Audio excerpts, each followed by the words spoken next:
Hello students, welcome to the Asha Educam channel for third language English for high school exam, for scholarship exam and for competitive exam. If you have not subscribed to my channel, please subscribe to Asha Educam channel and learn with fun. Students, in last video we have learned about the passive voice of verbal question. Now in this video we will learn how to make passive voice of the question begins with WH word. Students, if still you have not subscribed this channel, please subscribe Asha Educam channel and forget the fear of English language. Let's see the structure of WH question at first in simple tense. See here, in active voice the structure is WH question word plus helping verb plus subject plus main verb plus object. पहा या ठिकाणी WH question वर्डनी वाक्याची सुरुवात होते. त्यानंतर helping verb म्हणजे सहाय्यकारी क्रियापद येतं. We have seen these helping verbs in last videos. त्यानंतर कर्ता येतो, त्यानंतर मेन वर्ब येतं आणि ऑब्जेक्ट येतं. What is the structure in passive voice? See WH question word plus helping verb plus object plus V3 plus by plus subject. या ठिकाणी पहा ज्या WH क्वेश्चन वर्डनी ॲक्टिव्ह वॉइसमध्ये वाक्याची सुरुवात झालेली आहे तोच WH क्वेश्चन वर्ड यामध्ये पॅसिव्ह वॉइससाठी घ्यायचा आहे. त्यानंतर सहाय्यकारी क्रियापद हे ऑब्जेक्टला म्हणजेच वाक्यातील कर्माला अनुसरून घ्यायचं आहे. काळही जो पहिल्या वाक्याचा आहे तोच काळ या ठिकाणी ठेवायचा आहे. त्यानंतर क्रियापदाचे तिसरे रूप येते आणि कर्ता शेवटी बायनी जोडला जातो. Here is the structure of WH question in continuous tense. In active voice WH question word plus am, is, are, was, were, shall, will plus subject plus main verb plus ing plus object. And the structure in passive voice is WH question word plus helping verb, they are given in above sentence, plus object plus being plus pp of verb V3 plus by plus subject. This is the structure of WH question in continuous tense. Now here is the structure of WH question in perfect tense. See, in active voice WH question word plus form of have, that is have or has or had, then subject, then plus verb main verb plus object. This is the structure of active voice in perfect tense. What is the structure of passive voice in perfect tense? WH question word plus form of have plus object plus been plus verb 3 plus by plus subject. Okay, let's take some examples. See the first example here in active voice. Where did you buy this pen? In this question, you is subject, buy is main verb and this pen is object. या ठिकाणी पहा वेअरनी वाक्याची सुरुवात झालेली आहे.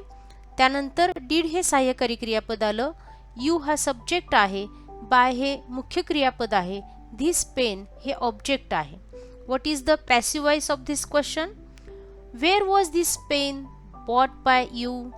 In this question this pen is object, bought is passive verb and you is subject connected with bye.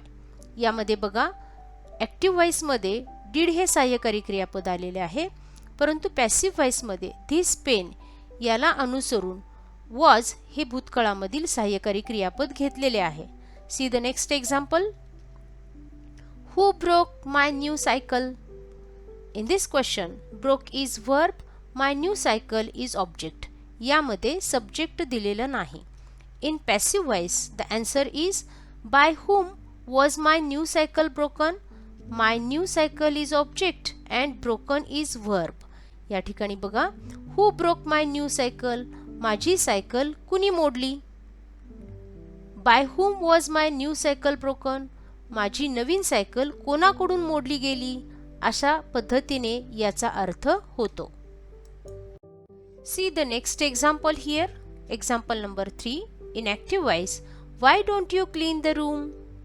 You is subject, clean is verb, the room is object. And in passive voice, why is the room not be cleaned by you? In this sentence, the room is object, not be cleaned, this is the verb in passive voice and you is subject. या ठिकाणी पहा, why don't you clean the room या वाक्यामध्ये, या प्रश्नामध्ये व्हायनी वाक्याची सुरुवात झालेली आहे. त्यानंतर डोंट हे सहाय्यकारी क्रियापद आहे, यू सब्जेक्ट करता आहे, क्लीन हे मेन वर्ब आहे आणि द रूम हे ऑब्जेक्ट आहे. पॅसिव्ह व्हॉइस मध्ये वाक्याची सुरुवात, प्रश्नाची सुरुवात व्हायनी झालेली आहे. त्यानंतर द रूम या ऑब्जेक्टसाठी, कर्मासाठी इज हे सहाय्यकारी क्रियापद घेतलेलं आहे. वाक्य नकारार्थी आहे, तो नकार पॅसिव्ह व्हॉइस मध्ये आहे तसा राहिलेला आहे. बी क्लीन्ड हे क्रियापदाचे तिसरे रूप आपण घेतलेले आहे आणि कर्त्याचे द्वितीय विभक्ती यू ही बायनी जोडलेली आहे. नाव the fourth example. How will they solve that problem? Here they is subject, solve is verb, that problem is object. In passive voice, how will that problem be solved by them? That problem is object, be solved is the verb in passive voice and them is the subject connected with by. या ठिकाणी पहा, active voice मधल्या दे या कर्त्याचं passive voice मध्ये them he द्वितीय विभक्ती झालेली आहे. Now let's take the example in continuous tense. See here. In active voice, how is she boiling the egg? In this question, she is subject, boiling is verb in continuous present tense and the egg is object. In passive voice, the answer is how is the egg being boiled by her? In this sentence, the egg is object, being boiled, this is verb in continuous present tense in passive voice and her subject is connected with by.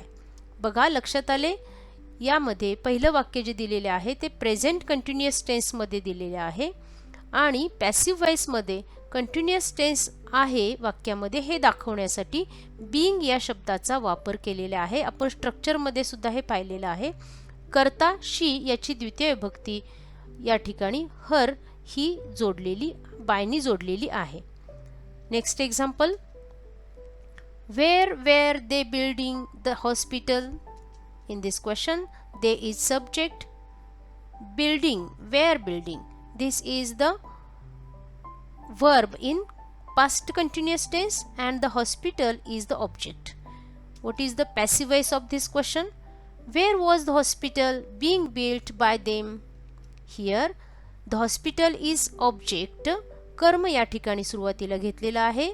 त्यानंतर being built हे क्रियापदाचे तिसरे रूप continuous tense मध्ये चालू भूतकाळामधील घेतलेला आहे आणि कर्ता देम, देची द्वितीय विभक्ती बायनी जोडलेली आहे. आले लक्षात? यामध्ये बघा की फ्युचर कंटिन्युअस टेन्स दिलेला नाही, फ्युचर कंटिन्युअस टेन्सचे पॅसिव्ह व्हॉइस केले जात नाही, म्हणून या ठिकाणी याचे उदाहरण घेतलेले नाही आहे आपण. Here are the examples in perfect tense. Read with me. In active voice, why have you made this mistake? In this question, you is subject, made is verb and this mistake is object. And in passive voice it is converted as like this. Why has this mistake been made by you? Here this mistake is object, been made is verb, by you this is the subject connected with by. पहा, active voice मध्ये you हा subject आलेला, करता आलेला आहे, त्यामुळे त्यासाठी perfect tense मधील हॅव हे ऑक्झिलरी वर्ब वापरलेले आहे.